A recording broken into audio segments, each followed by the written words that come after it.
Pois é, gente, hoje a gente vai falar sobre arte, sobre educação e sobre nudez. Porque afinal de contas, né, é melhor nudez do que no nosso.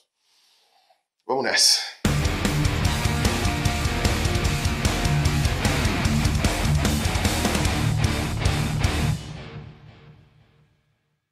Olá pessoas, deixei mais um vídeo meu aqui na internet e que bagunça que a arte está causando nas redes sociais, não? Bom, antes de qualquer coisa, não se esqueçam que dia 20, 21, 27 e 28 de outubro eu estarei em Campinas, no Shopping Galeria, para fazer a minha apresentação, um sujeito chamado Pirula, e no dia 29 de outubro eu estarei em BH, em Belo Horizonte, para fazer a minha apresentação, a ciência só está certa quando concorda comigo. Aqui embaixo tem o link para a compra dos eventos, e não se esqueçam também de verificar se vocês ainda estão inscritos no canal, porque o YouTube tem retirado a inscrição de algumas pessoas, e quando vocês dão um joinha, não se esqueçam de ver se o joinha foi, tá? Porque também muita gente fala que dá F5 várias vezes e o joinha não vai. Vou fazer então primeiro um resumo do caso. Eu sei que quase todo mundo já sabe dessa história, porque foi o mais falado hoje, né? Eu tô gravando isso hoje na sexta-feira, né? Então ainda é o assunto do dia, mas esse vídeo deve sair amanhã. Então as pessoas devem saber claramente agora, quem tá antenado nas redes sociais, o que tá acontecendo. Mas eu vou dar o resuminho de qualquer jeito, porque daqui a 2 anos esse vídeo vai estar datado e as pessoas ainda vão poder saber o que houve. O Museu de Arte Moderna de São Paulo, né, o MAM, ele abriu uma nova exposição, pelo que eu entendi, e no dia da abertura, no dia do lançamento dessa exposição, numa festa fechada para alguns convidados, eles fizeram uma interpretação de uma obra da Lygia Clark, que é chamada de La Bête, né, pelo que eu entendi, a besta, que seriam obras que teriam várias dobradiças e que as pessoas poderiam interagir com essas dobradiças, tal, mexendo, né, as obras da Lygia Clark elas eram muito interativas, e eles, no caso, fizeram uma adaptação que seria um homem nu, e esse homem nu seria a obra com as dobradiças. Então, o público poderia mexer nesse homem como se fosse uma das obras, né, de alumínio, sei lá, de ferro, enfim, com as dobradiças, interagindo com ele como se ele fosse uma peça da exposição. Só que o que deixou e gerou tanto rebuliço assim? Que nessa abertura dessa exposição aí, durante essa atividade que eles estavam fazendo, filmaram, né, pegaram um vídeo que saiu na internet de uma criança que... alguns jornais falam 4 anos, outros falam 6. Eu acho que ela deve estar mais para uns 6 anos. Mexendo na perna e na canela do cara. No começo do vídeo ela mexe na mão do cara, alguma coisa assim. Ela tá engatinhando. Do lado tem uma mulher que depois uma nota do MAM esclareceu que era a mãe da menina. E a mãe tá incentivando a menina a pegar na perna do cara, tal, não sei o quê. O cara tá deitado de barriga para cima, assim, peladão. E aí a menina depois vai engatinhando para a parte de trás da cena, né, para, enfim, voltar a assistir. E a mãe também depois ela põe o cara no lugar de volta e volta para o lugar onde ela está sentada junto com a menina. Bom, essa polêmica que foi suscitada, né, foi muito perto da polêmica do Santander, né, daquela exposição Queer Museu, em que as pessoas estavam comentando sobre a adequação da faixa etária a certas exposições. Que naquela exposição do Queer Museu não tinha uma indicação para faixa etária, né, de idade, e o curador falou que não precisava, inclusive, depois, né, em outras entrevistas. É uma coisa que eu acho que, sei lá, meio louco da parte dele. Agora, nessa exposição, havia uma indicação dizendo que tinha nudez, que haveria exposição desse tipo de conteúdo, né, e uma indicação de faixa etária. Mas, no caso, a criança estava acompanhada da mãe e tal, não sei o quê. Essa foi a defesa que o MAM usou, né, o MAM acabou se defendendo, porque as pessoas ficaram realmente muito putas com o que estava acontecendo, né, falando que era pedofilia, tal, não sei o quê. Ali um incentivo a prática, né, de uma criança tocando um corpo adulto, tal, não sei o quê. Bom, enfim, então esse é o resumo do que aconteceu, tá? Caso vocês não estejam sabendo. Então agora eu vou comentar o que eu acho e o que pode ser extraído disso daí, que eu acho que as pessoas não estão falando muito. Bom, então na primeira parte do vídeo eu vou falar efetivamente do que as pessoas estão falando, tá? Que é sobre a questão da pedofilia. Pelo Código Penal, a pedofilia, essencialmente, ela tem a ver com incitar ato libidinoso ou ato sexual, ou convidar crianças para fazer ato sexual com adultos, ou incentivar uma conjunção carnal de uma criança com adulto, uma coisa assim. E assim, enquanto aquela exposição do Queer Museu não tinha absolutamente nada de pedofilia, nem de incentivo à pedofilia, e absolutamente nada, aquilo lá foi um frenesi maluco de gente paranoica, ainda que as pessoas tenham achado de muito mau gosto, tal, não sei o quê, e aí é um direito das pessoas acharem. Essa exposição agora e essa incursão que foi feita aí nesse dia da abertura e tal, começa a flertar muito de perto com esse Código Penal aí, é um pouco mais problemática. Não houve nenhuma sensualização, nem nenhuma erotização naquele momento? Não houve. De fato não houve, não teve nada sexual, não teve nada que fosse libidinoso, ou que tivesse alguma coisa com conotação erótica, tá? Não tinha nada disso. Se vocês forem ver o vídeo, isso está bastante claro. Porém, não dá para desculpar que você incentivar crianças a pegarem adultos nus costuma não ser uma prática muito interessante, né, sabendo que existem vários problemas de criminosos que, efetivamente pedófilos, acabam usando da ingenuidade, da inocência das crianças justamente para se aproveitar, justamente para tentar fazê-las encostar no corpo deles e fazer uma coisa assim. Então a criança não sabe o que é sexo, não sabe como funciona, então ele fala, olha, vem aqui, pega aqui no negocinho do tio aqui, pra você ver. Sabe, tipo, a gente sabe que é assim que a coisa começa. Enfim, é óbvio, agora a pedofilia também está muito centrada na internet, mas quando a gente está falando de abusos, principalmente porque são abusos feitos muitas vezes em casa, né? O pedófilo muitas vezes está em casa, né? É o pai, é o tio, enfim, uma pessoa mais velha que abusa da criança. É um pouco perigoso quando você vai ver que tinha o aval da mãe fazendo isso. O pessoal achou que ter o aval da mãe aliviava a barra da criança. Quando teve a exposição do Queer Museu, a gente estava discutindo sobre a adequação da idade e aí a escolha do pai de deixar o filho ver ou não aquelas obras. Agora a gente tem ali o aval da mãe, que estava inclusive incentivando a filha a encostar no homem nu. E as pessoas, então, agora não podem mais dizer que não tinha o aval de um adulto. Mas será que isso é suficiente? Porque, para pensar, se um cara depois, no futuro, chega e fala assim, olha, pega aqui nas minhas partes, aqui, sei lá, alguma coisa assim, um cara mal intencionado de verdade, a menina pode, às vezes, achar que isso é normal, porque uma vez, quando ela foi no museu com a mãe dela falou que não tinha problema ela encostar no homem pelado. Tá? Óbvio, poderia ter um contexto da mãe ter falado pra menina, olha, agora você pode encostar no homem pelado. Se alguma pessoa no meio da rua vier falar pra você fazer isso, não faça. Ok, pode ter tido esse disclaimer da mãe pra criança, mas eu ainda acho que é brincar muito com o perigo. Eu acho que não é necessário fazer isso. Mas enfim, então ao mesmo tempo que essa apresentação que teve não possa ser considerada erótica ou sensual, eu acho que é muito perigoso e é muito problemático esse tipo de contato, tá? Esse tipo de coisa ser incentivado. Até porque a gente sabe que tem sérios problemas, né, na sociedade, né, de abusadores de crianças que iriam adorar poder ter o aval para que crianças encostassem neles. Então, é muito perigoso, a meu ver é uma coisa muito complicada, muito complexa e que precisa efetivamente ser não estimulada e sim coibida. Isso foi uma ponderação muito parecida com o que o Isinobre falou no vídeo dele, né, que ele também fez uma colocação muito parecida com a minha nesse aspecto, tá? Eu concordo com ele. Então, o que eu tenho para dizer com relação a isso tá bastante claro, tá? Eu acho que não foi adequado, foi um absurdo esse tipo de situação, foi longe demais nesse sentido, não tem muito por que ser aquilo.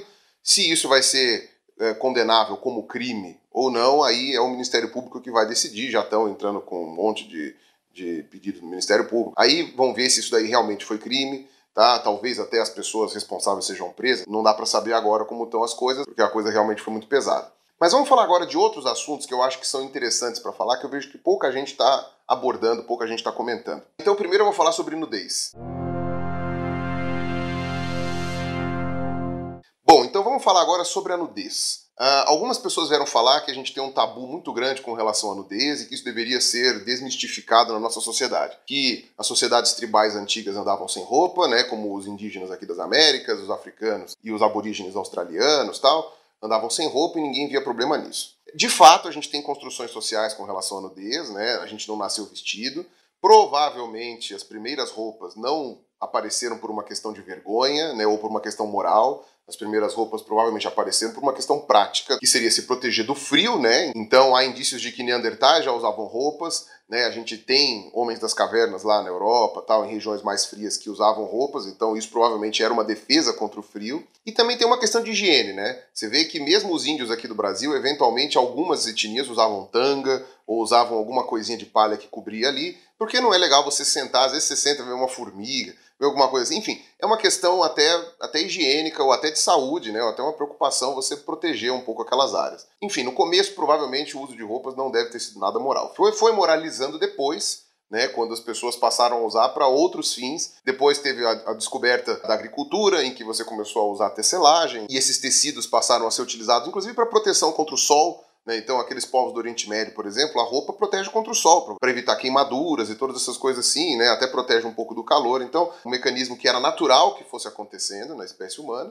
E depois, quando foram surgindo os primeiros códigos morais e depois religiões, tal, não sei o que, a nudez foi considerada cada vez mais uma coisa pecaminosa, ruim, etc. E cada vez mais a gente foi tendo pudores dos nossos corpos, né? Quando os portugueses e os espanhóis chegaram aqui nas Américas, eles ficaram bastante chocados, né? Ver os índios todos nus e não estavam nem aí, eles não estavam nem preocupados, não havia essa erotização, não há essa sexualização do corpo, né? Como sendo uma coisa, assim, extraordinária. Porém, na sociedade em que a gente está, da maneira como a gente foi criado, as roupas são usadas para cobrir especialmente partes específicas do corpo, tá? Então, quando você vai na praia, você, por mais que esteja com 99% da sua pele à mostra, você tem partes específicas que você cobre e essas partes são as que são consideradas moralmente e socialmente sensíveis e que não deveriam ser mostradas. E são partes usualmente ligadas com a erotização. Então, no caso dos homens tem as nádegas, o pênis e tal, e nas mulheres tem também, as nádegas da mulher tem erotização, mas não há problema em mostrar, né, na nossa sociedade, mas você tem a vagina, né, aquela área da pelve,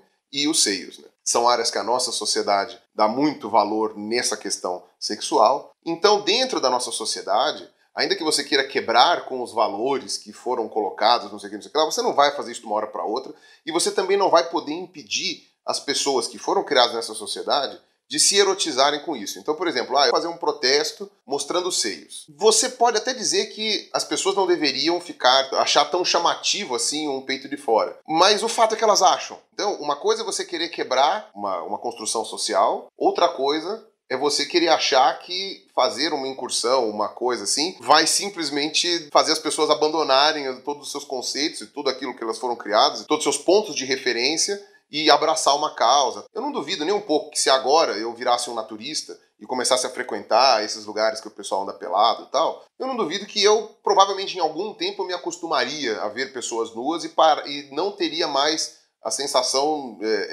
mais erotizada ou mais sexualizada do corpo nu. Mas enquanto eu não tiver essa descompressão de meses vivendo num lugar desses, eu vou continuar achando erotizável essas partes que a gente costuma cobrir. As pessoas vão se chocar com a nudez, isso não tem o que fazer, e você tem que tomar certos cuidados com isso. Então é por isso que tem limite de idade em certos programas de televisão, certas revistas de gente pelada não pode mostrar para menor de idade, mesmo que não seja em contexto sexual, mas sensual, você não pode mostrar. Então, quer dizer, tem uma série de fatores que são respeitados dentro da nossa sociedade e que essa incursão que foi feita na abertura dessa exposição efetivamente não respeitou. Não dá para imaginar que isso não iria chocar as pessoas e elas não iam considerar isso como uma coisa errada, porque na nossa sociedade isso é efetivamente uma coisa errada. Se você quer romper com esses tipos de amarra social, você está fazendo isso do jeito errado. E aí muitas pessoas que também vieram defender a incursão da exposição vieram falar da nudez em estátuas, em obras de arte antiquíssimas, do Renascimento, da Grécia Antiga, tal, não sei o quê. Para começar, que efetivamente algumas dessas sociedades pré-cristãs também enxergavam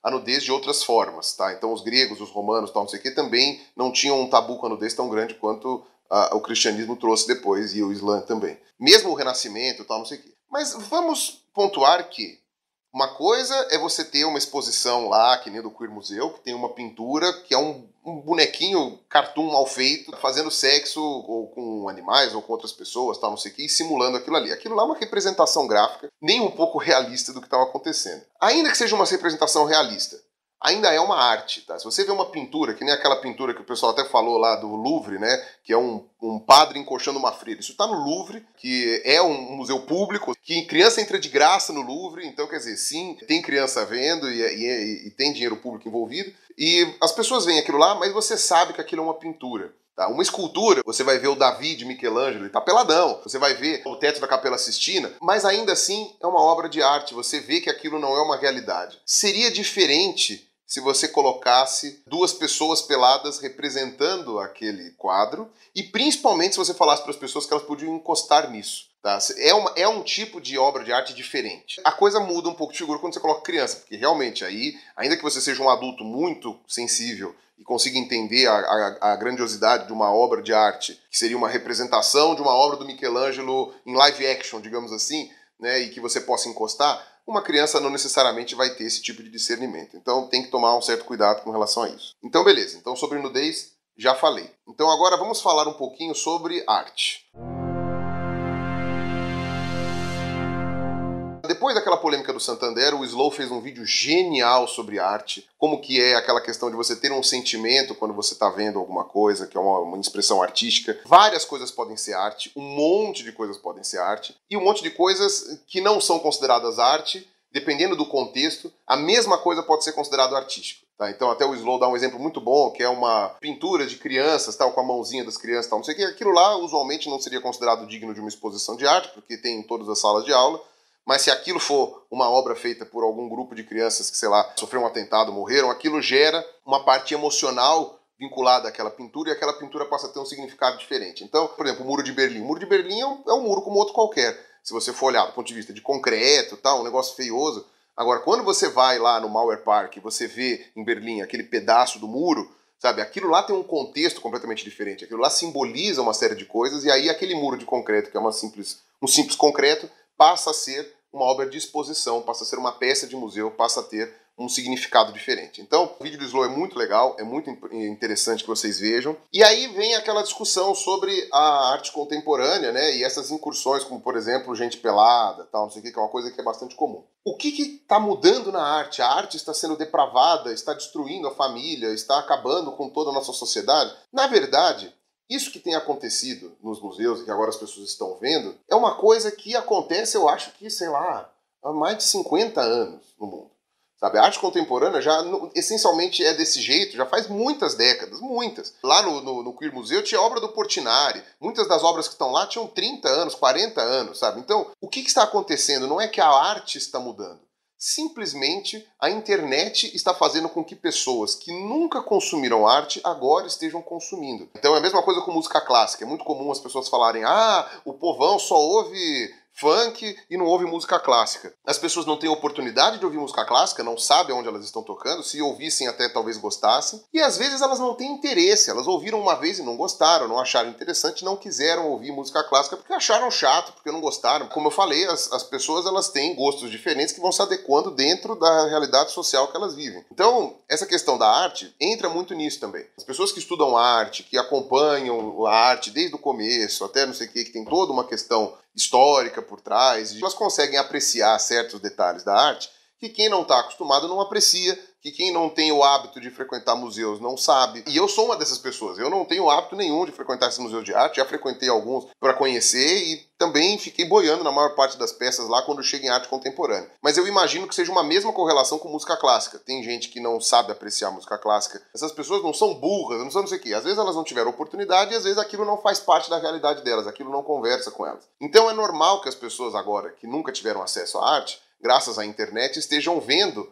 a arte, parte das coisas que acontecem há décadas nos museus de arte, que ninguém ficava sabendo porque não tinha internet, porque ninguém tinha um celular com câmera que fosse lá e filmasse e mostrasse o que estava acontecendo. E elas estão tendo um recorte bastante enviesado, digo mais, porque estão se fazendo muito auê, muito alarde com relação a esse tipo de incursão e ninguém está vendo o resto. Você vê o lance do Queer Museu, tinha 5 obras que geraram maior polêmica, mas aquela exposição tinha mais de 300 obras, que quase ninguém viu, quase ninguém falou. Agora, essa exposição do Mann, aquilo lá era uma incursão para a inauguração, e as outras obras do Mann, ninguém viu, ninguém sabe, ninguém tem a menor noção do que tem ali e já estão querendo fechar a exposição. E olha que interessante, as pessoas agora que são leigas em arte, e eu me incluo nelas, elas vão começar a enxergar a arte como sendo uma coisa ruim, como sendo uma coisa de depravado, como sendo uma coisa de pedófilo, como sendo uma coisa de gente que não presta, de gente degenerada, né? Essas pessoas vão começar a ser contra a sua alfabetização artística, ou seja, a sua intelectualização artística. Porque elas vão achar que é tudo uma coisa, uma depravação e uma imundície. Tá? Então isso também é um pouco complicado, porque elas estão tendo um recorte muito pequeno da arte, e elas vão colocar na cabeça que a arte contemporânea é tudo isso. E não é. Tá? A arte contemporânea não é só gente pelada e fazendo incursão e não sei o quê, entendeu? A arte contemporânea é uma série de coisas que, como eu sou ignorante nisso, eu não tenho como fazer nenhum tipo de colocação melhor. Você entra no Reina Sofia lá em Madrid, você vê que tem um monte de coisas lá que podem ser representadas que não tem só gente pelada, muito pelo contrário, tem cartoon, HQ, tem algumas coisinhas assim que são até bem interessantes, que são parte de arte também e é considerado arte contemporânea. Não o estilo contemporâneo, mas ao mesmo tempo está dentro da cultura contemporânea. Então não é só isso, então tem que tomar um certo cuidado para as pessoas não demonizarem a arte como um todo, ou todos os artistas atuais ou contemporâneos, uma coisa assim, como se fosse um bando de pessoas que fazem tipos de incursões criminosas ou problemáticas, como nesse caso aí que teve agora no MAN. Daqui a pouco as pessoas vão ser contra o ensino de artes na escola, daqui a pouco as pessoas vão começar a falar que a arte não serve para nada, e não é bem assim, entendeu? A arte contemporânea é tanto um quadro do Picasso, É tanto aquele quadro lá de Jesus crucificado lá que foi feito em 96, lá que estava no Queer Museu, quanto uma revistinha do Homem-Aranha e uma revistinha do Wolverine, que às vezes também são obras de arte. Eu tenho aqui em casa uma revistinha do Batman, eu acho que é Guerra ao Crime, que é enorme, assim, que ela é toda aquarelada, tal. Pô, aquilo é uma coisa extraordinária, é um negócio lindíssimo, é uma coisa bonita. Só que não é porque eu acho bonito isso, e às vezes eu olho um quadro desse de arte contemporânea e não acho bonito, que aquilo lá não é arte. A arte não é só o que você gosta, a arte não é só aquilo que faz você sorrir e ficar maravilhado. A arte também é aquilo que choca, a arte também é aquilo que pode te incomodar, como o Slow disse no vídeo dele muito bem, depois vocês vão lá e olhem no vídeo do Slow. Então eu acho que, enfim, tem que tomar um certo cuidado para a gente não generalizar todo tipo de arte. E agora vamos falar sobre a questão da mãe que deixou a criança mexer no corpo de um homem adulto, que seria a soberania dos pais com relação a todos os aspectos da vida do filho, né? Ou seja, o filho seria como se fosse uma posse dos pais até ele ter autonomia suficiente para poder, enfim, andar com as próprias pernas e fazer a sua própria vida.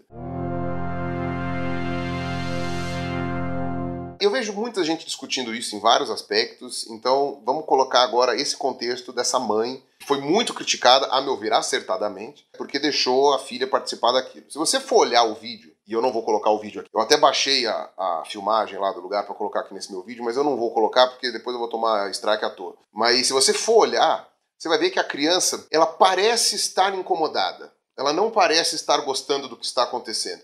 Ela vai, encosta na mão do cara meio que incentivada pela mãe, depois ela não sabe o que fazer, ela quer voltar pro lugarzinho dela, a mãe vem e pega na perna do cara e pede pra criança pegar também, a criança pega, depois que ela solta da perna do cara, ela olha pra mãe assim com tipo, acabou? É isso? Tipo, já posso voltar lá pra onde eu tava? E aí a menina volta e vai lá brincar com outras pessoas, essas vestidas. Então, óbvio, eu não estava lá pra saber o que aconteceu, eu não sei se houve uma conversa antes da mãe com a criança, se foi uma coisa espontânea, às vezes a criança pediu pra ir lá e se arrependeu, mas não me pareceu que foi uma coisa muito, assim, sabe, muito espontânea da criança, parecia que era a mãe lá meio que forçando a criança ou insistindo para que a criança fizesse aquilo lá, e a criança não parecia tá muito confortável. Tipo, talvez a criança tenha visto um homem pelado, sei lá, às vezes ela já viu o pai dela pelado, já viu algum homem pelado, e pra ela aquilo lá não significa nada, por que eu tenho que ficar encostando nesse cara que eu nunca vi na vida? Então ela já tinha expressões faciais que pareciam estar deixando bem claro que ela não estava afim daquilo ali. As pessoas estavam falando agora na internet, essa mãe devia perder a guarda da criança, essa mãe é uma criminosa. E ao mesmo tempo outras pessoas dizendo, mas essa mãe é soberana, a mãe cria o filho do jeito que ela quiser, se ela quer que a filha vá lá e pegue no homem pelado, ela vai lá e pega no homem pelado e a mãe tá por cima, ela que sabe como cria os próprios filhos. E aí é muito interessante porque você entra nessa questão de qual é o limite de soberania dos pais em cima da criança.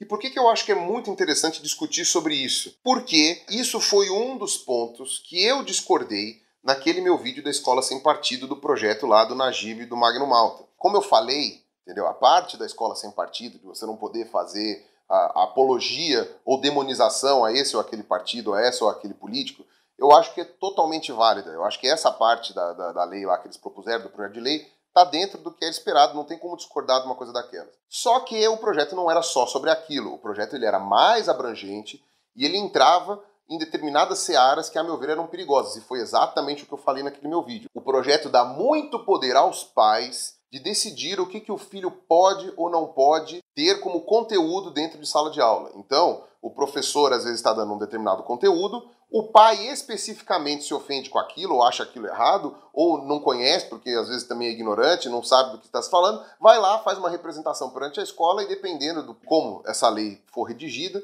e do jeito que ela está redigida, ela dava a entender isso daí, o professor não poderia mais falar daquele assunto porque o pai reclamou, ou um conjunto de pais reclamou. O conteúdo programático da escola, né, aquilo que deve ser ensinado nas escolas, aquilo é decidido pelos especialistas que trabalham com isso, né, que trabalham na parte de ensino, na parte de educação, na parte de pedagogia. Então, o que deve ser ensinado na grade de biologia, de física, de química, de português, de matemática, de sociologia, de história, geografia, isso que deve ser ensinado para os alunos não é o que os pais querem que seja ensinado. Não é o que os pais acham que é adequado para ser ensinado. É o que um conjunto de especialistas nessas áreas, trabalhando com isso há décadas, percebeu que dá certo ou não ensinar para crianças, entendeu? A maneira mais adequada, o conteúdo mais adequado, aquilo que elas precisam saber para serem bons cidadãos, para serem pessoas mais qualificadas para o mercado de trabalho, para suas vidas, etc. Entendeu? Não são os pais que decidem. Até porque, aqui no Brasil, está muito comum agora, a gente está na primeira ou segunda geração de alfabetizados da maioria das famílias. Agora são poucos os amigos que eu tenho que têm pais analfabetos, mas avós analfabetos, um monte.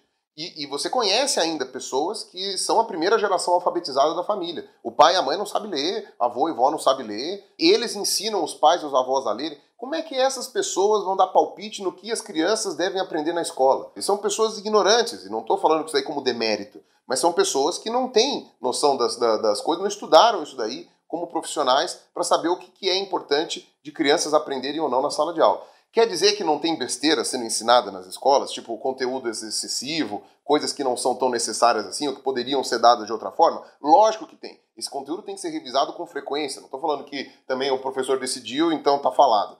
Mas eu estou falando que os pais não são as melhores pessoas para decidir o que deve ou não deve ser ensinado numa sala de aula. E o Escola Sem Partido era muito preocupante por causa disso. Porque ele dá essa chance de autonomia para os pais. Aí o pessoal ficou falando, não, mas o pai então tem que aceitar que tal coisa seja ensinada na escola? Não, não é que o pai tem que aceitar. Mas para pensar, as pessoas que fizeram esse tipo de lei, elas estão pensando em pais que pensam especificamente como elas. O Najib lá e o Magno Malta, quando propuseram isso, tá, e outras pessoas envolvidas, elas foram de alguma maneira um pouco com viés de confirmação da sua própria convivência. Elas devem conviver com pessoas que pensam muito parecido, escrever um projeto de lei pensando que qualquer pai razoável vai defender isso e não aquilo. E o que eu falei no meu vídeo, que foi xingado, que foi, não sei o que coisa horrível que o Pirula falou, foi o quê? Existem pais que não são razoáveis. Existem pais que não deveriam ter sido pais.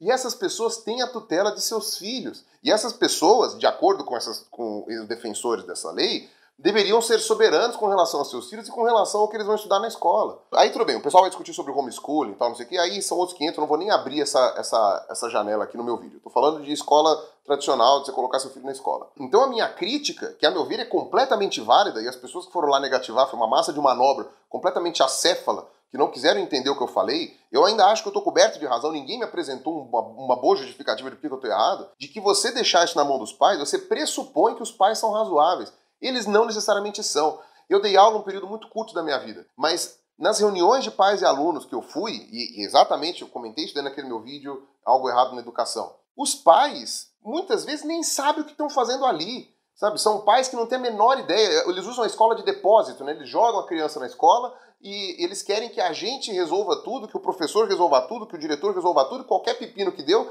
é culpa da escola, é culpa do professor, não é culpa dos pais que são ausentes, que nem sabe a cara do filho, nem sabe o que o filho está estudando, que só lembram do filho no aniversário, tentam comprar a ausência dele com um presentinho, com videogame, com não sei o quê. Geralmente, aqueles pais mais sem noção das reuniões de pais e alunos são justamente os pais daquelas crianças mais problemáticas, mais bagunceiras, mais desatentas, com as piores notas, com o pior convívio social, que se envolvem com más companhias e que acabam, às vezes, entrando em mundo de drogas, essas coisas todas. Geralmente, não é sempre, mas geralmente essa coisa se encaixa. Você vê claramente quem são os pais que não dão a menor bola para o filho, muitas vezes tem grana, então, como eu falei, acham que compram a ausência do filho com presentinhos. Você não pode esperar muita razoabilidade dos pais. Qualquer pessoa que dá aula, que seja diretor, professor de escola, vai concordar comigo de que os pais não são a melhor das pontas para você confiar uma série de coisas. E eu não estou falando que os pais não deveriam ter autonomia sobre os seus filhos. Eu estou falando que a gente tem que tomar muito cuidado sobre qual tipo de autonomia que a gente dá para esses pais. E agora é muito interessante ver pessoas que estavam defendendo a autonomia desses pais para conteúdos programáticos de escola, tal, não sei o quê, achando que os pais seriam razoáveis, ficando indignados com a posição dessa mãe que deixou uma criança pegar um homem pelado numa exposição. E eu também estou indignado com a posição dessa mãe. Só que para pensar, do mesmo jeito que eu acho que essa mãe extrapolou a autonomia dessa criança, incentivando ela a pegar num homem nu, sendo que aparentemente a criança não estava confortável com aquilo, então eu acho que a mãe realmente pecou nisso daí. Eu também acho que muitos pais iriam pecar em coisas talvez até com consequências a longo prazo mais graves, querendo ficar reclamando e falando um monte de coisa porque acham que determinado conteúdo da escola ofende suas crenças pessoais, ou ofende seus pontos de vista, ou ofende alguma coisa, ou então que não quer que seus filhos sejam expostos a esse tipo de ideia. Eu não sei, eu acho que você não pode ser incoerente nesse ponto. Você tem que ter algum tipo de coerência interna. Ou os pais são completamente soberanos sobre o que eles fazem com relação aos filhos, e aí você não pode reclamar do que a mãe fez com essa criança agora nessa exposição. Ou então, vocês começam a pensar naquilo que eu falei no meu vídeo do Escola Sem Partido e vejam que talvez deixar aos pais a escolha total com relação a qualquer coisa que eles possam fazer com os filhos, talvez não seja uma boa ideia. Talvez os pais não sejam as melhores pessoas para resolver certas coisas que os filhos podem ou não fazer, ou que eles estão ou não aptos a aprender ou a estudar. Mesmo porque vários pais pensam de maneira completamente diferente. Então você imagina, se for valer o Escola Sem Partido, um grupo de pais defende certas coisas, o outro grupo defende outras, e aí você começa uma guerra dentro das reuniões de pais e alunos, sabe? O pessoal fica falando da doutrinação, não sei o quê. Óbvio que tem. Tem casos, exemplos, vários exemplos de professor que está lá doutrinando mesmo. Sabe, a gente fica ouvindo isso, eu ouço isso daí, eu ouvi essa semana mesmo, uma história de cursinho. Hoje em dia, o professor é o lado fraco do ensino. O desempenho do Brasil na educação e todas essas coisas assim, demonstram que, sei lá, o grande problema que a gente vê hoje é justamente a falta de autoridade do professor, a falta de controle, né, que o professor tem em sala de aula, alunos que são agressivos, pais que exigem do professor uma postura favorecimento dos seus próprios filhos, diretores que estão mais preocupados, por exemplo, em escolas particulares pelo menos, que os pais paguem a mensalidade e não necessariamente com o que os filhos efetivamente estão aprendendo, e ensino superior, enfim, pior ainda. Então, essa realidade que eu tenho observado me parece muito mais urgente, muito mais latente, do que uma possível doutrinação desse ou daquele, ou dessa ou daquela pessoa, que eu acho que deve efetivamente ser coibida, tá? Eu só acho que, enfim, não me parece ser o pior dos problemas agora na educação brasileira. Tendo professores que, às vezes, não têm nem formação adequada para poder doutrinar qualquer pessoa para qualquer tipo de aspecto, né? E aí entra-se de novo naquele meu vídeo que eu fiz semana passada sobre o ensino confessional, né, religioso em escolas públicas, né, que acabou sendo aprovado, tal, não sei o que, enfim. Se vocês quiserem, vocês olhem no vídeo lá, que eu já coloquei. É mais ou menos isso que eu tinha para dizer. Acho que está aqui dado o meu recado, está um pouco longo, mas acho que era importante falar tudo isso daí. Tá certo? Então, espero ter acrescentado alguma coisa para vocês, ou pelo menos ter colocado algumas linhas de raciocínio que talvez vocês não tenham parado para pensar antes. Tá bom? Então, é isso aí. Um abraço para vocês e